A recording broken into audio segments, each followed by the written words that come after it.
Dalam memberantas penyakit masyarakat di Hari Jadi Bogor yang ke-540 tahun, ribuan miras berbagai jenis dimusnahkan Pemkab Bogor dengan menggunakan alat berat. Satu persatu miras berbagai jenis dari hasil razia yang dilakukan Satpol PP Kabupaten Bogor dikumpulkan.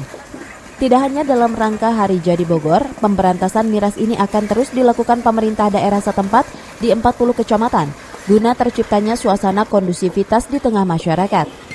Kami perintahkan untuk menghindari atau meminimalisir suasana tidak kondusif di seluruh wilayah Kabupaten Bogor dan rutin untuk melakukan operasi-operasi.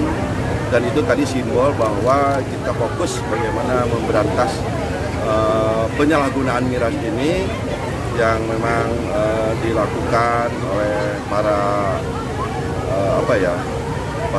masyarakat Bogor yang menurut saya kurang sejalan. Jadi kita ada istilahnya nobat gitu.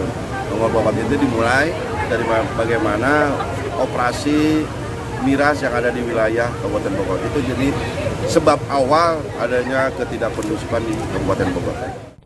Dari Cibinong, Kabupaten Bogor, Edi Junaidi melaporkan.